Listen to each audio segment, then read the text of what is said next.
All right. Hey, welcome everyone from around the world and our friends here in Zoom world. We are so grateful for this opportunity. As many of you know, we do a weekly Spark Talk, just an opportunity to hear from entrepreneurs in many different types of business, whether it's copywriting, whether it's digital marketing, and just a unique opportunity every time. And we're really glad the cross section of people. We've got South Africa, Kenya, and of course, our primary audience is the entrepreneurs that we are working with in just south of Lusaka in Zambia. Very dedicated entrepreneurs that sell everything from sandals to baby clothes. And of course, they are getting on the Spark app to request loans. And this is all part of the process. They come week to week, and through training them and getting them ready for these loans, we also are blessed that we're able to share this experience with so many others. And today we have a very special guest, Saleema Vellani. She is just incredible of what she's done in her career and life, always pivoting, always thinking of that next step of how do we be more innovative, how do we be more entrepreneurial. She's built several businesses. She's doing work in Africa and in agroponics. And so today's session will be specially moderated by Grace Wangari. She hails from Kenya. She has been an amazing contributor to join the journey in just our mobilization and involvement with getting so many people integrated in our work. And so with that, Grace, over to you to lead the conversation. Okay, so thank you so much, Adam, for the amazing intro. Welcome, everybody, for today's Spark Talk. And I don't think I need to do any further introduction for Saleema Vellani. You'll get to know her more as we start. And so today's topic is about innovation starts with I. And we are going to learn a lot, and especially the people from Zambia and the rest of us. If you have any question, please feel free to just write it on the comment section on the chat box, and we are going to forward it to Saleema. And just like you, I'm also looking forward to get to learn something from here. So Saleema, we will just give you that platform. Probably you can start by introducing yourself to us, and then we continue. Thank you. Thank you so much, Grace. So yes, my name is Saleema Vellani, and I like to call myself a hybridpreneur. First off, before I talk about my story, I want to say that I'm also East African Indian. So my parents are from Tanzania, from Kenya, and I have East African roots and Indian descendants as well. So I'm very familiar with the region and do a lot of work there. Like I said, I'm a hybridpreneur, originally from Canada, from Toronto, and now living in Washington, D.C. And when I say hybridpreneur, it's this term that's, it's been around, but no one has really used it in the way that I use it. And that a lot of people thought that being a hybridpreneur means that you just have your 9-to-5 job and then you're building a business on the side. And I think that now we're at a point in time where we're constantly needing to reinvent ourselves. And a lot of us are trying to do something that we're passionate about, that's connected to our life purpose. And we're also trying to make this world a better place. And so I really define hybridpreneur as doing something that obviously you can survive, you can make money, you can have money to invest in things, something that you can earn your living. The other part of being a hybridpreneur is doing something that you're passionate about. So whether it's a passion project, whether or not it's your job or whatever it is, whether it's a project that you're taking on that you're passionate about, or maybe it's a nonprofit that you started. And then there's another component of being a hybridpreneur that is about being in your learning zone and constantly growing. And the next part is to be doing something that you give back to the community. And so that's what I consider a hybridpreneur. And just how that relates to me is that what I do for a living is I do a lot of consulting with international organizations. And I work in international development and really try to make this world a better place by bringing an innovative mindset, bringing innovation into research. My most current work right now in the past few years has been how do we address food insecurity in Africa and the Middle East, especially in fragile conflict affected countries. How can we grow food without using soil and using very little water? And so I've been doing a lot of groundbreaking research on that. Also looking at insect farming and different ways of growing food without using traditional agriculture. And that's been getting a lot of traction. And we've seen that move beyond the pilot stage now in different parts of Africa. And another part of me, which is what I do for my passion, is I'm very passionate about solving this.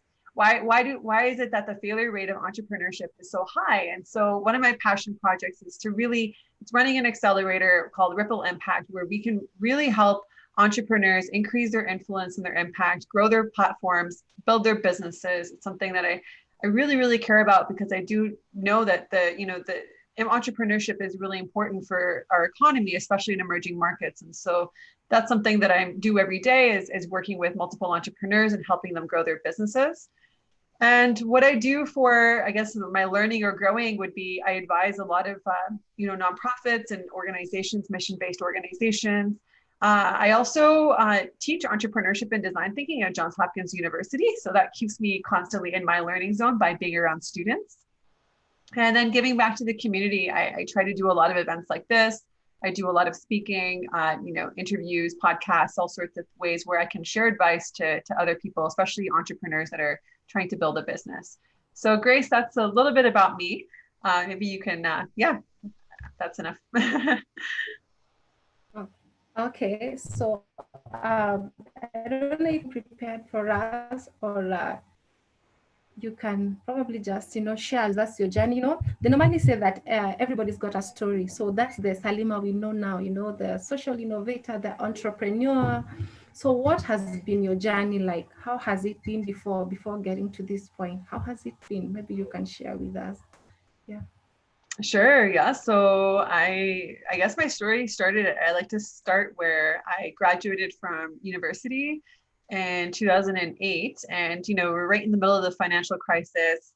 I couldn't get a job in North America. So I went down to Brazil to do some volunteer work and to just get some more international experience. I'd lived in the Dominican Republic and I was like, maybe I'll go learn a new language, Portuguese, and get a different experience. And so I went to Brazil and found this volunteer opportunity for me to help start a language school in order to finance an orphanage. So I was working for a nonprofit where they said, hey, Saleema, you need to go to Rio de Janeiro and start a language school because we need to improve the infrastructure at our orphanage. We need to have long-term staff, permanent staff, and we need to have a way to generate income in an innovative way. So they sent me to Rio de Janeiro and I stayed in Rio. I was, figuring stuff out, didn't have much, didn't even have water for many months and didn't have much internet either. It was really, really being on the ground, being very scrappy, using very few resources, starting a school that, really, we were trying to target. I had other volunteers join and help me out.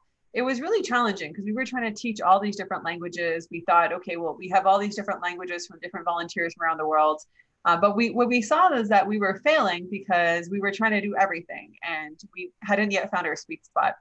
When we started realizing that, the demand was from foreigners who wanted to learn Portuguese, who cared about the social impact and their tuition going towards the orphanage. And they actually wanted to visit the kids at the orphanage. We would take them on excursions.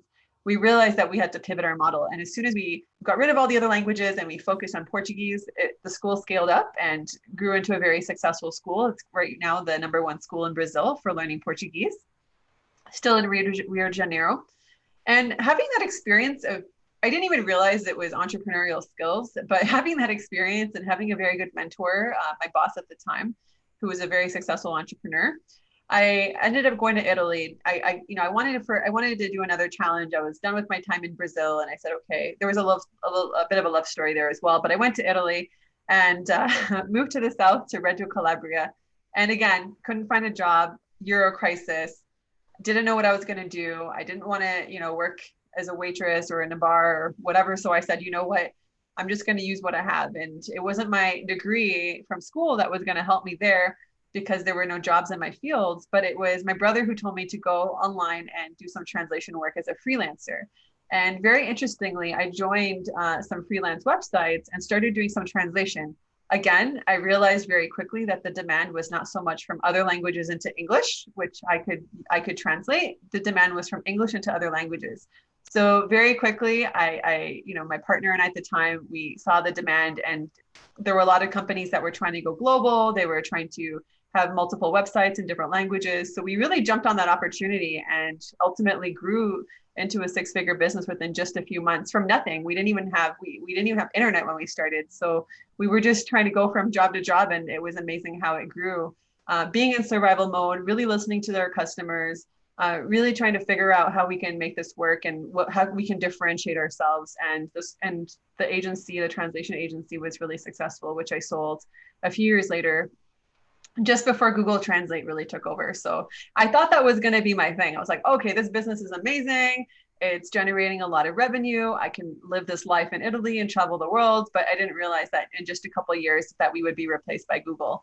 So my point is, my career has been a lot of reinventing myself. That was just the first couple of years. There's so much more I've done since then, but I'm just giving you a bit of the story of how it started when I didn't even realize I was being an entrepreneur. I was just going with the flow, trying to do what I could to survive.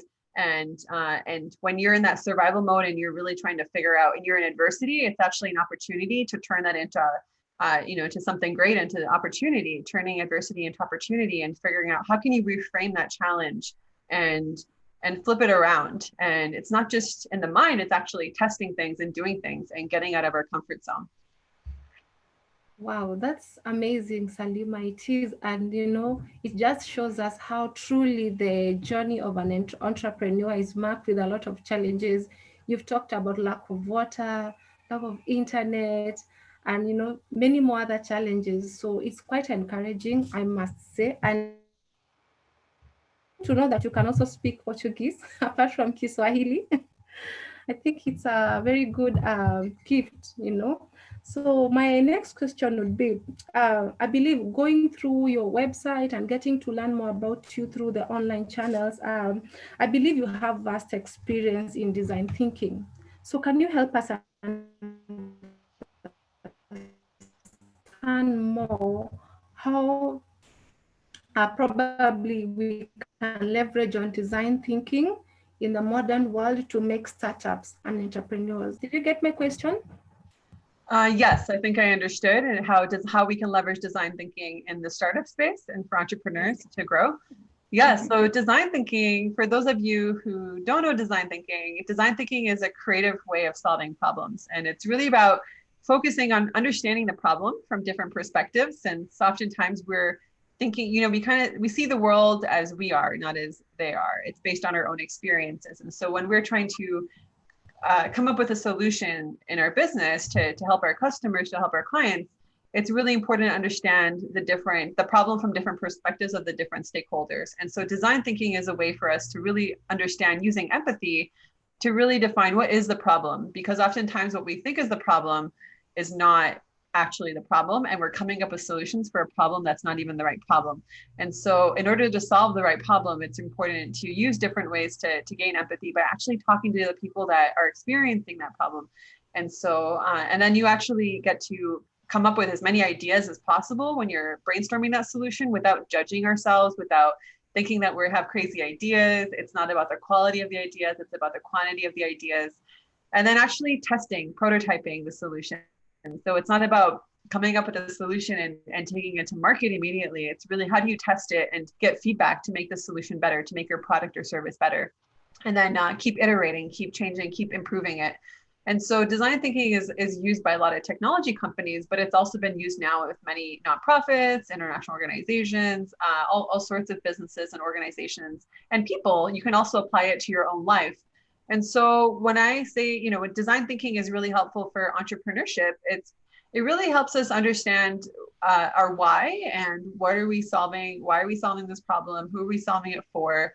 And how can we really come up with products and services or solutions that actually help the people we're trying to serve? It's not about us, it's about them. And so that's why it's really important to learn these skills and think like a designer, think like an innovator, be able to connect dots, it's actually great now to have experience in different fields.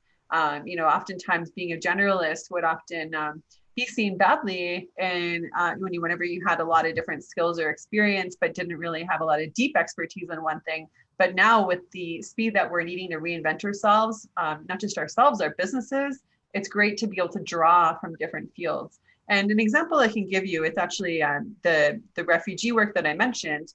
It was more of an intrapreneurship experience when I was the entrepreneur within the organization. But essentially it was, how do we take things that already exist and put them together in new ways? And that creates value. So for example, refugees, there were already refugees, they were already food insecure. They had a situation where they didn't have much water, they couldn't use the land, they couldn't grow in the land. And they were unemployed, they didn't have electricity, they didn't have very much. And then we had a solution like hydroponics that was very, very sophisticated here in the US. I went to New York, I got to try insects, I got to try aeroponic lettuce, I got to try all the sophisticated stuff. And I was like, wow, this would never work in the countries that we were trying to bring this to. And it was way too advanced. You needed LED lighting, you needed electricity and so much. But finally, a year later, when we got a grant, we actually went down to Djibouti, we went to Israel, to Palestine, we traveled around the Middle East and Africa, and we saw, hey, this could actually work. And people are already using some parts of this hydroponic system, very simple system using buckets and PVC pipes, very, very simple ways to grow food. And some people are already doing it at a very small scale. How can we learn from their experiences? How can we learn from a country like Israel that is very, very advanced in agri-tech? And how can we actually take all these things from the ground and make it actually work to have a bigger impact so people can grow food and not just rely on traditional agriculture, especially when you're talking about refugee camps or you're talking about vulnerable populations affected by violence, being able to grow from your own home without having to walk miles to the land or to, if you have a farm, whatever it is, it's great to have, another way to grow food that supplements that. And so that's been interesting to see that grow. And ultimately it was connecting the dots of thinking that, no, this would be impossible. But really using design thinking. And it's not so much about just the process, because we don't want to get stuck in the process of design thinking. It's more about just being human-centered in our approach. And that's something that I know Join the Journey is doing very well with the type of work that they're doing. So that's another great example to look at. Okay, wow, that's amazing. And I think as we continue, we are going to open up the audience, and I'm sure our entrepreneurs from Zambia, they would be having specific questions. We have someone doing chicken farming. So how can they use, back to my question again, how can they leverage on design thinking, to make their business do well? Or someone is selling clothes, but probably we'll get there as we open up the talk for them to get to speak. And we have a question from Iris Go. I hope I'm pronouncing it correctly.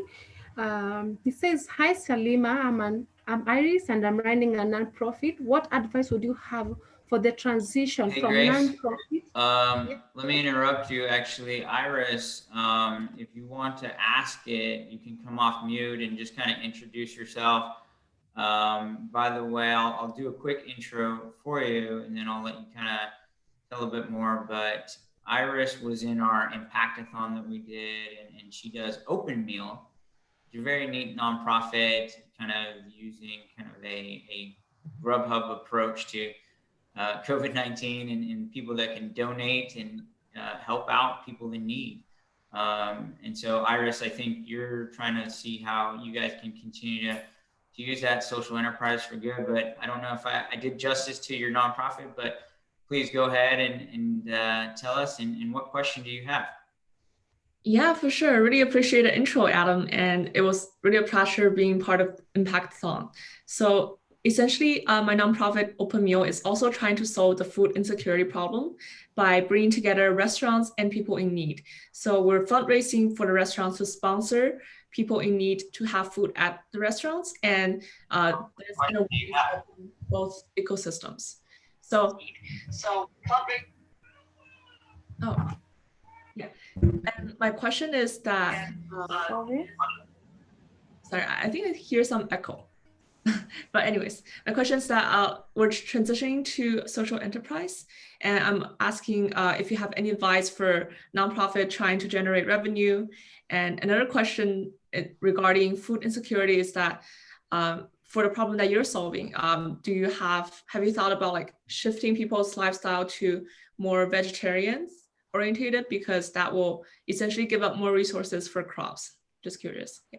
Yeah, happy to answer that. So regarding the transition from nonprofit to revenue generating, there are creative ways you can do it. It can be tricky. It's easier usually to go the other way around, I would say, but from nonprofit to revenue generating to actual, for profit, there are ways you can do it. There's also, different types of entities. I don't want to get into technicalities like B Corps and all kinds of different organizations you can sort of switch into, or have a hybrid model where you have a nonprofit arm and a for-profit arm. So there's different ways you can do that. But again, it's more technical. It depends on where you're located, where you're incorporated, and a lot of other factors of your business model.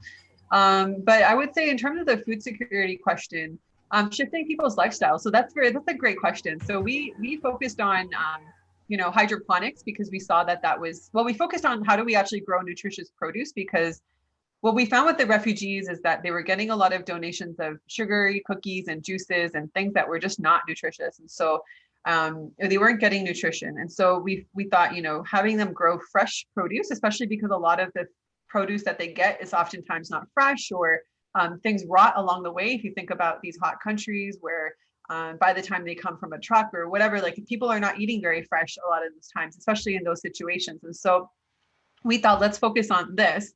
Okay, sure, now it's working, but now they're like not getting enough protein. So how do we solve that issue with protein? And we thought, well, in Africa, there's several countries that they already eat insects, right? So we started looking at micro livestock and different types of, the black soldier flies and all kinds of different crickets, all sorts of different insects. And how can we actually help them with insect farming to get the protein that they need, since insects have oftentimes, crickets, I know that they have 20 times more protein than some types of cattle. And so there's different statistics out there, but essentially they're very rich in protein. And so we thought, okay, for populations that already eat bugs, then we can help them with that. But for the Middle Eastern countries, we're like, well, bugs are not a part of their diet. So we can't try to change their lifestyle or change them to that fast, because it's a cultural thing to get them to adopt. And we thought, the insect farming would be a failure in the Middle East. But we also know that we can't really shift people's lifestyles to vegetarian that easily. That's a huge, huge shift to make. And if they're used to eating that, then how do we meet them where they're at? Instead of telling them, hey, you need to do this, how do we actually start educating them on how to have a more nutritious diet, maybe shifting towards more vegetarian, but maybe not going all out. And so, yeah, part of it's education, awareness, part of it's, meeting them where they're at so that we can actually help them eat better with their current diet and grow more nutritious food. So it's really trying to understand how you meet them, because you don't want to just throw a solution and be like, hey, you should do this. You have to find a way to handhold them, essentially. Does that make sense? Yeah, that makes a lot of sense. Yeah, and by the way, I'm also Canadian in Toronto, so. Oh, yeah. Toronto's my hometown. I see someone else. Sorry, go ahead. Thanks so much. Yeah, you answered my question. Okay, perfect. Okay, wow, it's so interesting to know that it's such a small world. And at this point, I would want to invite everybody on the audience if you have a question. But at this point, there's a question from Emmanuel. So Emmanuel, I'll give you that opportunity if you like to ask that question yourself. And probably if you have another question, maybe the Spark team will come up next, can probably share a question or probably share something with us from what Saleema has spoken about. So Emmanuel?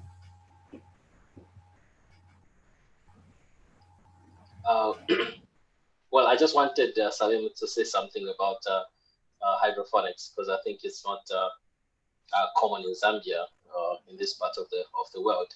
So I just wanted her to explain it a little bit, and how they're doing it, how it is helping other people, and whether that's something that can be done in a place like Zambia. Yeah, sure. So yes, it's happening. It's also happening in Zambia at a small level, at a small scale. It's happening in several African countries. And essentially, for those of you who don't know what hydroponics is, it's an alternative way to grow nutritious produce, to grow food, So you can grow, ideally, high value crops. You can grow lettuce, spinach, tomatoes, strawberries. You can grow really anything. You can even grow rice. You can grow potatoes. There's all sorts of things.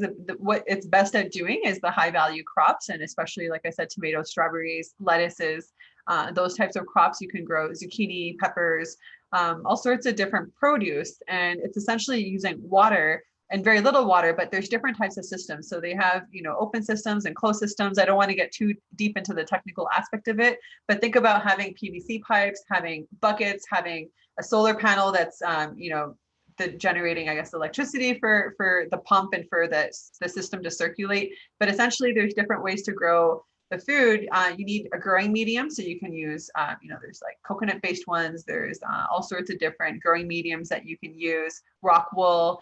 You need a little bit of water depending on the system and how much water it requires, if it's open or closed.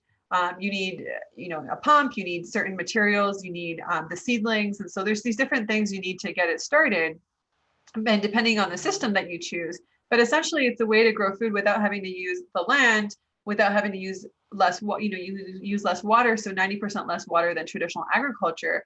There's also aquaponics, which is the type of hydroponics where you can harvest fish, and you can have fish feces that are essentially helping the produce grow. That's a nutrient that serves as the nutrients for the produce. And then there's more sophisticated systems like aeroponics, where you actually are using the mist, or it's using even less water, but it's a lot more technical, and you need usually LED lighting. And the issue is that a lot of times we found with the aquaponics is that the systems would often fail, and they weren't profitable because, yes, you can harvest the fish and the fish are there, but essentially if there's a failure or like an electricity outage or something happens, a power outage, the fish die, the whole system fails. Hydroponics, same thing. The system can easily fail if there's no electricity, but without the fish makes it a lot easier. So there's different types of systems. It's very interesting, and it's growing very quickly. And you see a lot more. South Africa, there's a lot happening there. Zimbabwe, a lot of, in Kenya, there's a lot happening in Kenya as well. In Kenya, actually, I was supposed to go to Kenya this year, to Kakuma, to some different parts of Kenya, where they're actually using, and this is something that World Food Program is implementing, is they're using circular gardens. So they've actually taken hydroponics to the next level when they're actually kind of combining. Sometimes they do use soil and they just do it in a different way. It's kind of like they're farming vertically, so that you use less land and use less space, but you can farm vertically, where you have these like circles, circular gardens. You can look into it. It's very interesting. A lot of it's still at the pilot research level or very small scale, but it is definitely expanding rapidly depending on the country, depending on the situation. So. Is that answer your question? Emmanuel, are you okay? All right, okay. Yeah, I'm all right. Thank you. Okay. Thank you so much, Emmanuel, for your question. And over to the Zambian team, we can see a few entrepreneurs there. And I don't know if anyone has a question from your team. Okay, we'll generate some questions, but for now, because we have to do a little translation for our entrepreneurs. So to get questions as we go on, it may not be like immediately, but we'll see how we can push the questions to you as we do some translation for them. Okay, okay, sounds good, sounds good. So Saleema, also I have another question for you. Personally, I came across an interesting statement from you, and it says that we start with why, but we make things happen with the who. So personally, I find that so very deep, so deep and profound. So could you provide, but we make things work with who? So can you probably elaborate on that, please? Okay, sure. Yeah, so we make things happen with the who is interesting because I think it's important for us to reflect on why, on I, where, I talk about innovation starts with I, but it happens with we, it happens with people, it happens through collaboration, through teams, through communities, and that's how innovation is executed. But essentially, when I talk about the who, it's that we are constantly, we are who we are. There's no such thing as being self-made. we are who we are because we're constantly not just influencing other people, but we're constantly being influenced by those around us. And there are statistics that say that our happiness is very much correlated to, is very much dependent on the quality of our relationships. And so when we talk about the who, it's interesting because I can talk about a story. I'll tell a short story from a time of my life when a lot of things just went, let's say, wrong. A lot of things just crashed. And so, a few years ago, about 5 years ago, I was laid off from both my jobs. And as you know, being a Canadian in the United States, I immediately lost my visa. I had to move out of this home, which actually had a really bad fire just a couple of days after I moved out, and I had a tenant in this very home, except this wall survived, but everything else was destroyed. And so I basically lost a lot of the things I had. My relationship fell apart. I had lost both those jobs. I'd made this career transition just before that, thinking, oh, wow, I had the perfect life and it's only going to go upwards from here. And everything just went down. My stepsister passed away. So many things just went wrong. And then I ended up going on a trip to India, to Bali, to Thailand. I didn't have much, but I was freelancing, and I was like, how can I need to just have some time alone and to work on myself, to figure out who am I, what's my purpose, what do I want to do? And so I took a few months to really just spend that time alone and it was hard, really spending that time to figure out what's my why. And I came back with more questions than answers. I found, even though I felt, I'd done some work, I felt a bit of like, I'd done a bunch of stuff. It felt some ways there were some band-aids I put on myself. I'd done some really deep work, but at the same time, I was still not taking action. I was still very much not wanting to share with people what I was going through. I was embarrassed. Like, why did this happen to me? If I was so successful, how could I hit rock bottom? And it was only when I was trying to come back to Washington through Canada, and the immigration officer didn't let me in and said, you're not going to enter the United States today. And I said, I'm Canadian. Like, what's going on? Like, I was trying to come under a work visa, and they didn't let me in. And so he said, come back. You have to figure out your paperwork and try again. So I came again the next day and said, hey, I want to enter as a tourist. Can I come in? Because you're allowed to come for 6 months as a Canadian, or it was just the normal thing that we could do. And he said, you don't have any rights. And I said, wow, like in my head, I was like, wow, my home is there, my parents are there, my life is there, my network, my community's there. What am I going to do if I get stuck in Canada? And he's like, you know what, we're going to let you in for 2 weeks. And so I came to the United States for 2 weeks. Came to try to fix my place up a little bit. It was I still couldn't really access much of it. It was still being repaired completely since the fire had really damaged the whole building. And I really had 2 weeks to find a job that would sponsor my visa because my previous situation wasn't working out. And so he said, you have 2 weeks to spend in the United States, and then you have to come back to Canada. And so I said, well, if I go back to Canada, I have nothing there. So what I did was I said, I have 2 weeks to find a job, and 2 weeks to find a job that will sponsor my visa. And for anyone that knows how challenging it is to get a job that will actually sponsor a foreigner, it's not easy. And so I had 2 weeks to figure it out. I spent those 2 weeks reaching out to everyone I knew. They were my close friends that I started reaching out to, and I realized a lot of them couldn't really help me that much. And so I started reaching out to my extended network, and I said, how do I actually find people that are willing to employ me?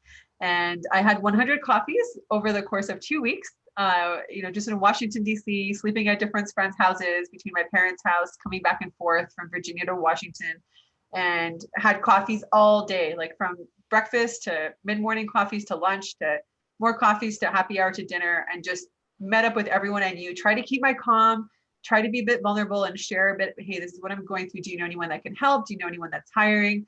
And within those 100 coffees, I got 2 job offers.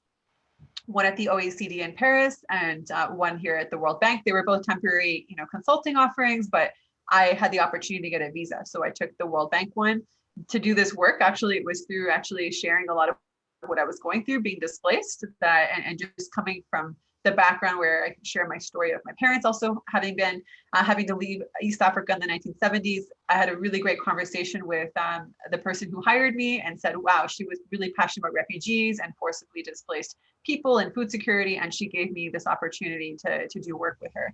And it ended up, taking some time and ended up expanding much further. But I just want to say that, when we're in times of crises, we can spend a lot of time figuring out who we are, what's our purpose, what's our why, introspecting, but then there's a certain element that needs to happen so we don't spiral into this self-sabotage, almost like a black hole of trying to becoming really self-absorbed, trying to figure stuff out. I think we really need to be around other people that can share with us, their perspectives, and we actually learn a lot more about ourselves, not just through ourselves, but through other people and seeing how they perceive us. And so that just goes to show that don't be scared to ask, the power of asking. Oftentimes we're scared of rejection. What's the worst that's going to happen? They might say no, they might not have help, but at least we know we tried. And I think bringing those entrepreneurial skills, which requires a lot of emotional resilience, because most times you do get rejected.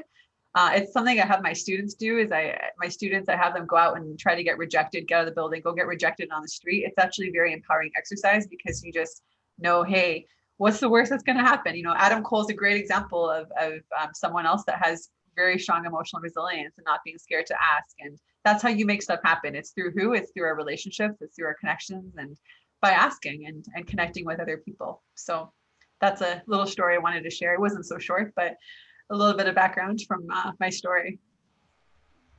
Wow, that's very profound, and it's actually very deep. The statement itself is very deep, and truly, as we have heard, is from actually a deep story. Thank you so much for letting us in and getting to know a little bit more about you and why we see so many things that you're doing now. So I'm going to take this back to Adam, and Adam, probably you're going to take us from here. Sure, thanks for that. I just want to kind of, as we have now about 20 more minutes, just kind of recap a little bit of where we've been, everyone, and really try to engage those around the world. We got such a dynamic audience here. So, from my perspective, some of the things I've heard and Saleema, truly inspirational in this idea that even at your lowest, always thinking about pivot, always thinking about how do I make the next move, or even if we don't have rain, we don't have the right soil, maybe we try something else that might work. So as we try for Barners, we'll go back to you guys there in Zambia.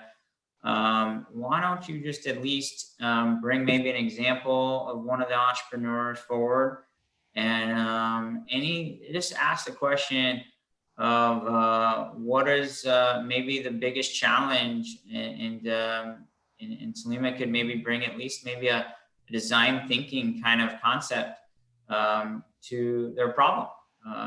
So perhaps you can give an example there.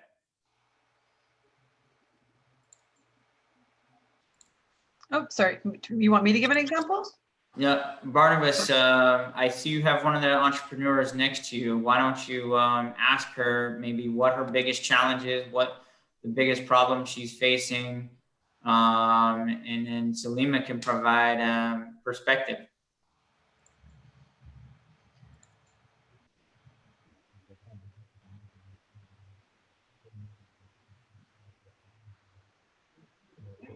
Hakuna chape arondolepo bali design thinking akambapo so akilimu bame akoma mwakala pa 59 pafunse chape like a problem ya majina ya business yao kwa mando yanka ataki ta explain bame the business challenge.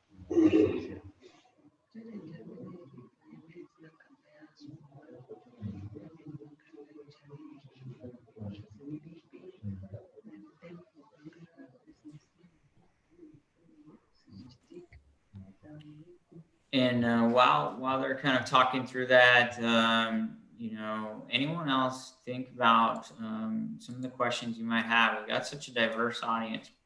Kike, I know you've been doing some social enterprise work. Would love to see a question from you. Don't go ahead and put it in the chat room, and we'll kind of come to you next. But Barnabas, sounds like you guys are ready. Oh yeah, sure. I hope Salina can hear me. I can hear you. Okay, great. So this is Rodsy next to me. She's into selling fish, and the little chat we're having here, her biggest challenge has been bordering around acquiring a smoker, because she goes to the river, she buys fish, and then she smokes it to preserve it, you know, as she brings it, you know, to her customers. So the biggest challenge has been that she's not able to do her business on time as she would love to, because she will have to wait in the line, you know, to use a hired smoker. And so the major reason also why she's here is because she's applying for a loan so she could acquire a smoker of her own. So as regards design thinking that you are presenting to us here, how do you think she can work around absorbing that challenge so that her business is not affected as she also moves forward to try and acquire, you know, a smoker of her own? Yeah, sure. So design thinking is great for solving problems that are very complex, where it's not very predictable with the solutions. So I would say more than design thinking, I would say what she can probably do is, since she already knows what she needs. Design thinking is used when you don't really know what the solution is, but since you know that you need a smoker, I would suggest using the power of storytelling. And I think you can do this in a very interesting way. And I don't know enough about the situation I'm making certain assumptions here, so I just want to state that. But I would say using the power of storytelling, like you just told me about the story and the waiting in line, and I could really feel, wow, like that. How do we actually help? You know, how do we actually help her get a smoker? And so I thought her sharing her story and using platforms such as Kiva, there's several platforms out there. Actually, how I connected with Adam Cole was through my own crowdfunding campaign when I was crowdfunding for my book. This project, Innovation Starts with I, and I wanted to do it with community. I wanted to do it through collaboration. I wanted to figure out how it can be more of a value exchange. And so there are creative ways to do that, whether you have a way to get, I don't know if there's a way to get, you know, a loan where you can have the community figure out how you can cover the cost of that through, you know, getting creative with that, with the community in some way. If there's different ways you can do that. Now, like I said, I don't know enough to put out a solution like that. But what I do know is that our world is getting closer and closer. We're more and more interconnected. Our world is very small. As you see here, we have we have different countries, people from different continents joining us here. But I think if there was a way to share her story in a really creative way, writing a really great story, having some videos, there's ways to get that funded. And it doesn't take, if you have the right platform, you have the right message, there are people that would be willing to contribute a little bit. And through crowdfunding and using storytelling, I think that would be a great way to explore.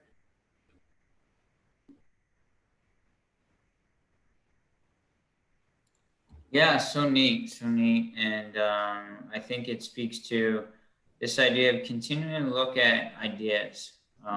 We can only get there once we get out of the box with our ideas. And certainly we know we're doing a lot with the storytelling, and hopefully as we get ready for our first set of loans, get ready. I think we've got you on the platform, and we're excited about that particular loan. I know she's really put a lot of good thought into that business plan. And it's incredible to hear that process of, you know, I think just that essence of design thinking is already unfolded there.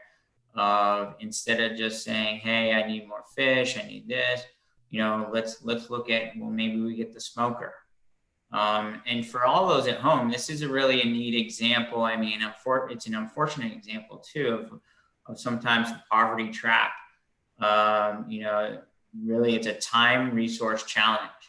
One other, you know, just being innovative is, why doesn't everyone pool together for the smoker? Or, hey, why don't we start a community scheduling tool?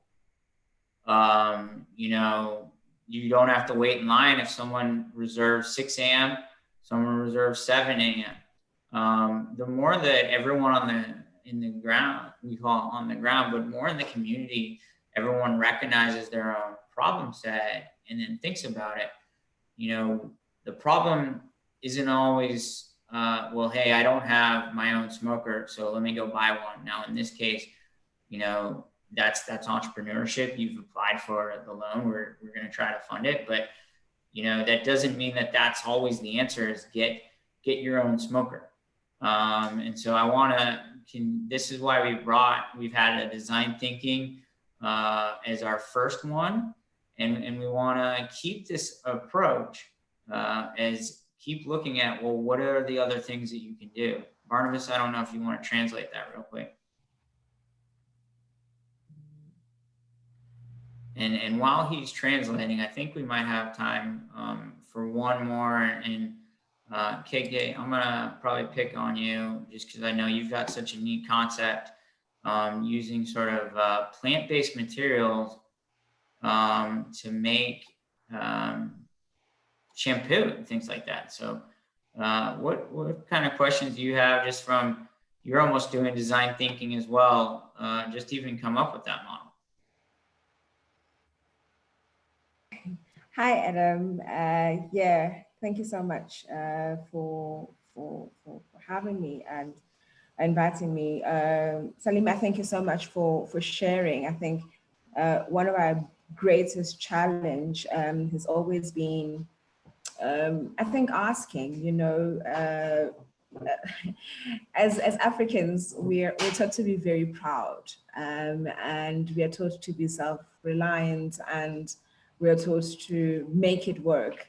And sometimes there's only so much that you can make something work before you start needing the help of other people. In the conversations I've had with Adam, and I've said, Adam, we've developed an amazing product, and it has a potential to help communities, but it's stuck because we can't get it out there. We can't tell the story. And I know how amazing it is. I know how phenomenal the value add is to communities. But I think you just get stuck at asking for help, because also the need is so much more. You look around you and other people have even greater needs. And I'm listening to the lady from Zambia who just needs something small. I mean, I literally just went and I priced how much it would cost in South Africa to get her a smoker, and translated to, you know, the US dollar, you're looking at $160. That's what she needs.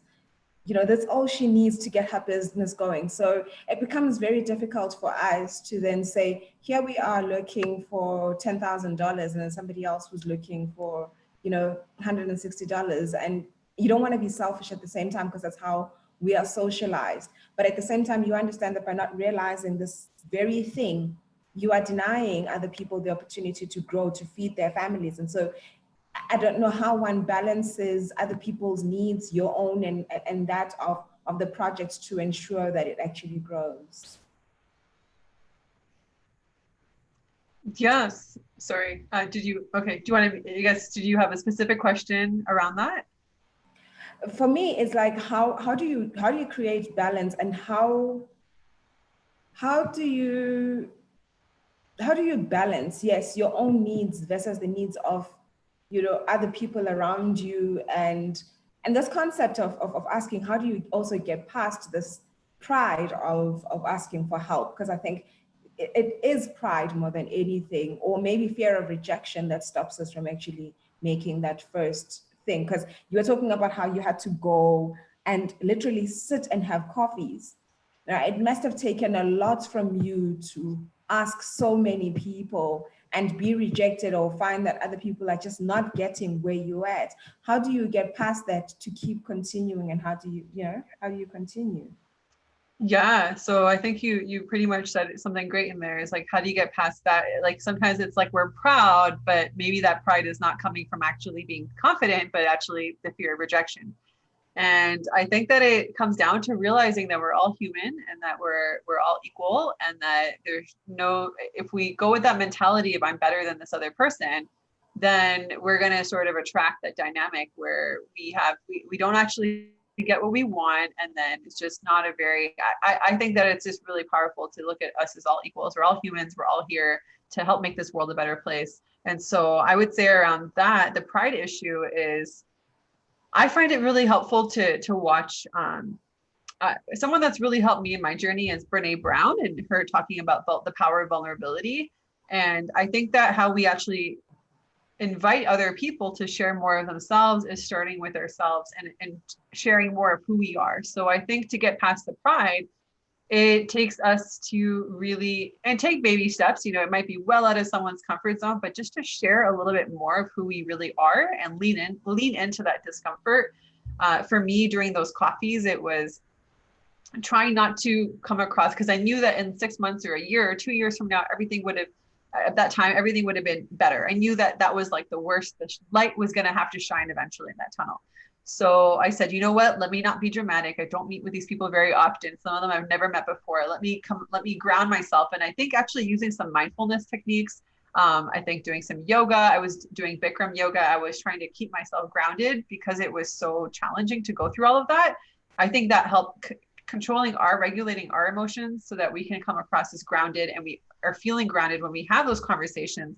And when we have those conversations, really doing it in a way where it's not like, I'm in trouble, I need your help, but just really listening first to the other person, finding a way to give value to them and really trying to have an authentic conversation with them. And then you get to a point where maybe you can share more of yourself if you see they're more open, but you kind of have to create that space first by sharing a bit and making them feel heard as well. So it doesn't come across like you're just trying to use them. And that you are also like, hey, how can I help you? Is there any way I can be of help to you? They might not be the person that's going to help you. I found through my coffees, it wasn't necessarily, I would say like there were like the primary coffees, like my close friends that where I was meeting with, it was them then connecting me with other people that I was like, hey, do you know what, is there anyone else that you have in mind based on my situation that would be able to help me?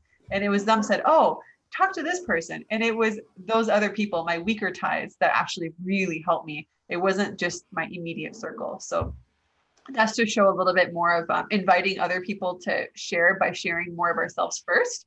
It takes us to remove that ego and identify where it's coming from and what are the stories we're telling ourselves around that, and reframing and saying, hey, let me try a different approach. It might shake things up a bit, but maybe it will actually help us have a more human connection and a more authentic conversation.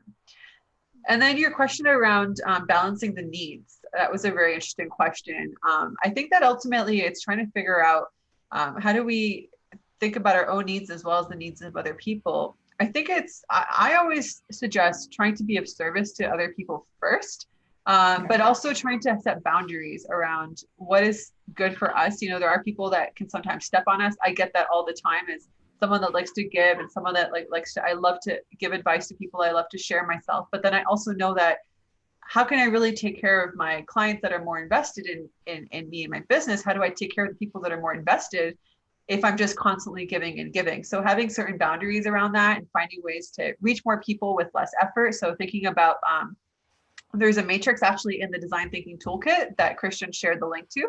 It's called the impact effort matrix. And so really thinking about how much effort are you going to put into something and what's the impact of that?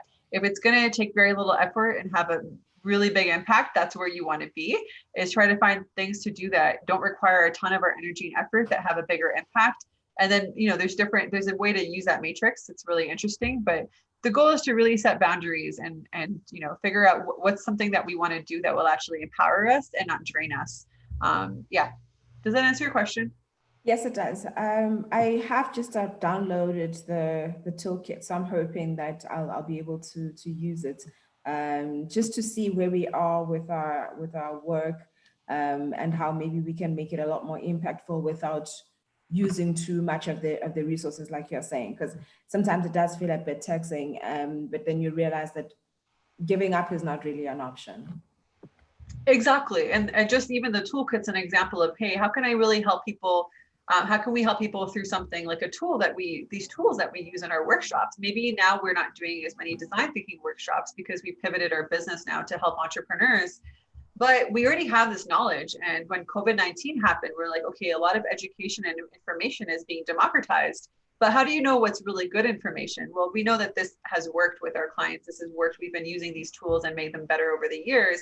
How can we just share? As soon as COVID-19 happened, we said, let's take our workbooks, our tools that we would print out and take to workshops. Let's make a virtually optimized PDF that we can share with businesses that are needing to pivot and reinvent themselves. And let's just share. And just doing that little bit of work to create that virtual toolkit has gone a long way. And it's actually one of our most powerful tools, because it actually can help people. It's the tools that really help, right? Like stories, great, they empower, all of this is great, but essentially how can you actually take things forward? It's a lot of times through tools. So I think creating tools, creating ways for people to really help people, to have them have a bigger impact through sharing a little bit of our expertise can go a long way.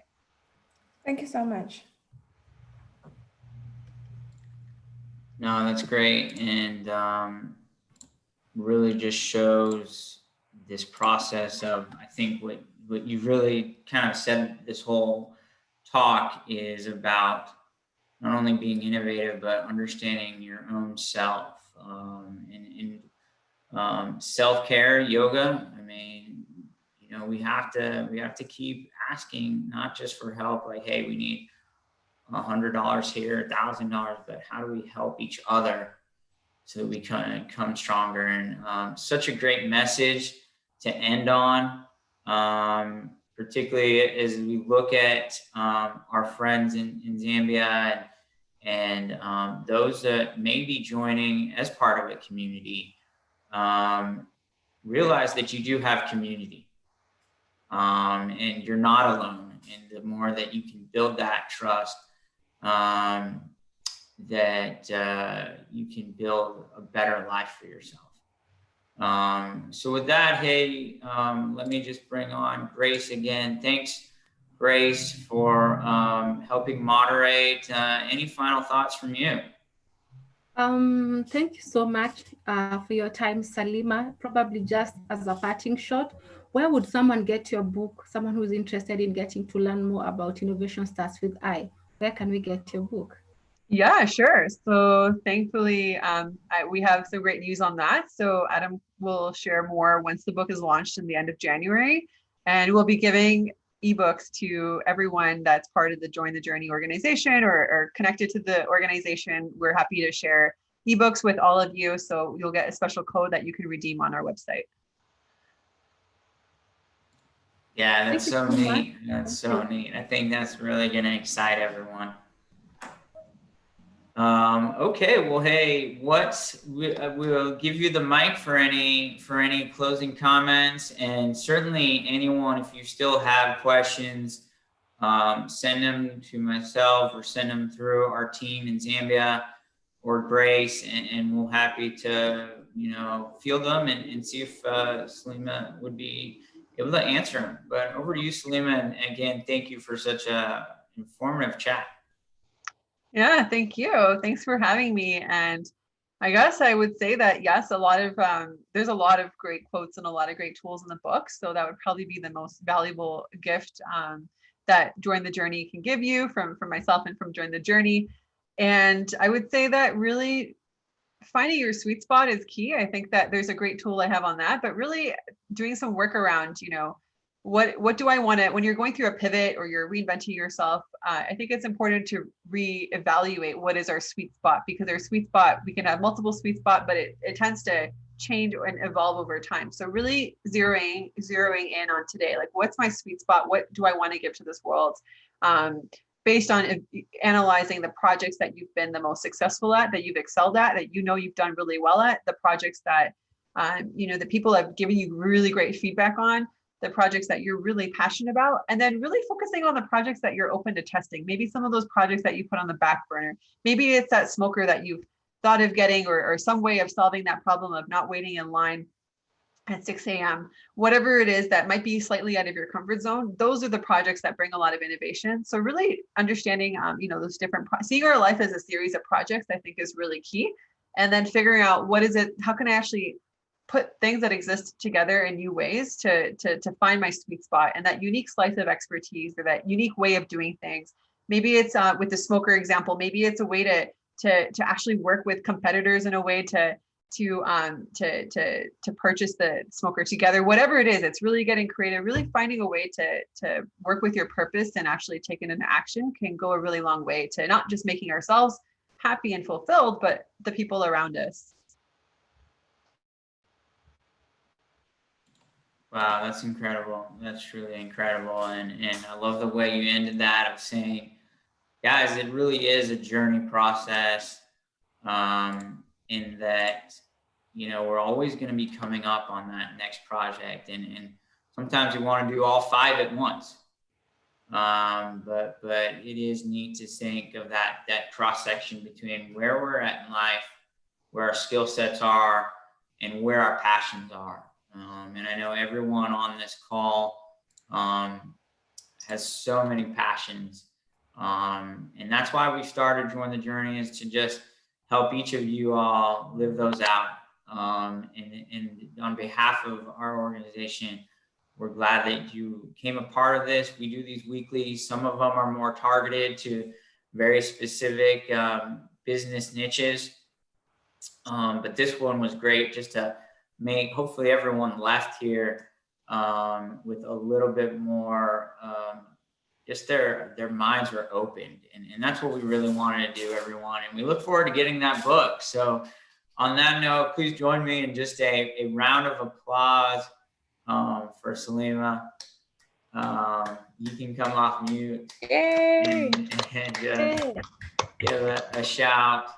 And as we always like to do, let's get kind of a picture. And for you guys down there in Zambia, I'd love to get a picture of you guys off Zoom as well to send us. I don't know if we have a group picture. We've got always the granulated, pixelated one, but you know, just go outside and take a good one, because I know it's so neat to see everyone just gathered and continuing to be a part of this. So if everyone just comes off video for a sec, we'll do kind of a zany one and make a fun pic, and we'll post it later so everyone has it. But great, again, so many unique faces here, and we're really blessed that we could have so many folks from truly around the world.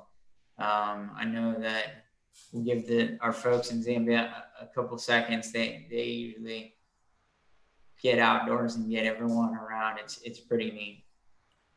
So, and Saleema, I think we can follow updates. Just one more plug for you. We can follow updates on all your social media platforms. I don't know if you want to put those in the chat.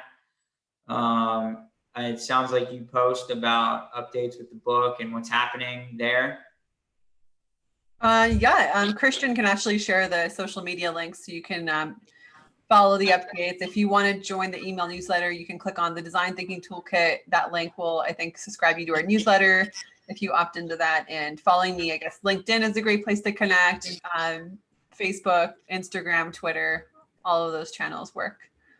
Great. No, I definitely am saving this toolkit.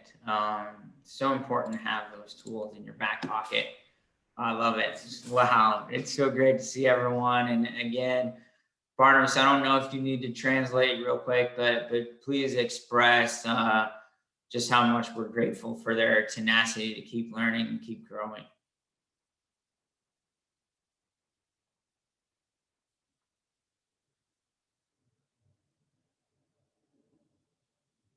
You can just see their eyes just light up. You can take it off mute, Barnabas. We can't hear you. You got to come off mute. Unmute. Oh, you can't. Unmute me. There you go. So let's show and yeah. Wave. So everyone wave and smile and we'll get a good picture. Ready? Yeah. 1, 2, 3. Cheers. All right, good stuff, guys. Now, on behalf of Join the Journey, Barnabas, any final words for you guys down there in Zambia? On behalf of the entrepreneurs, they are really excited to see all of you on the platform. They're excited, with this idea of coming up, together, helping the entrepreneurs through their challenges and just to see their businesses grow and ultimately, their families helped. So this will help them achieve, even the long-term goals that they have as individuals, on behalf of their families and as far as their businesses go as well.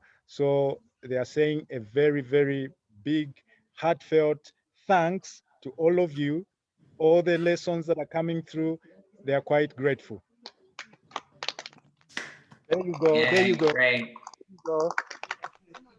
Well, we will, and for all those out in Facebook land and across the world, we want to sing a song for you. They want to sing a song for you. What's that? Yeah. They want to sing a song for you. Okay, go for it. Okay. Ilionse chazo. Ilionse. Tieni mwenjima wakwaya. Kafupi chabe.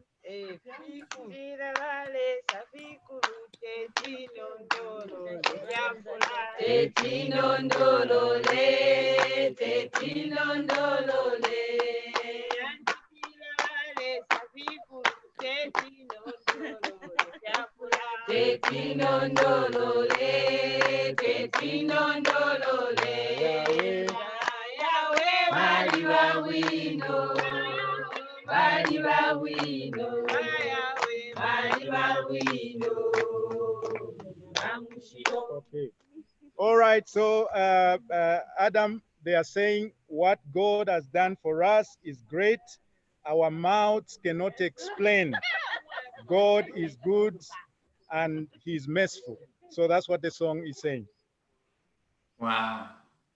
That's incredible. Well, hey, we look forward to seeing our first few get started here very soon and keeping the journey going. And for everyone watching at home, please get on the Spark app. You can find it on Apple and Google Play at Spark Hope.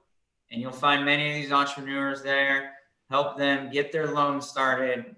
And we look forward to just coming in week after week. We'll see you next Tuesday for some more training. Bye-bye. Take care, everyone. And for everyone around the world, again, thank you. And we will see you all soon. Cheers, everyone. Thank you. Bye. Bye.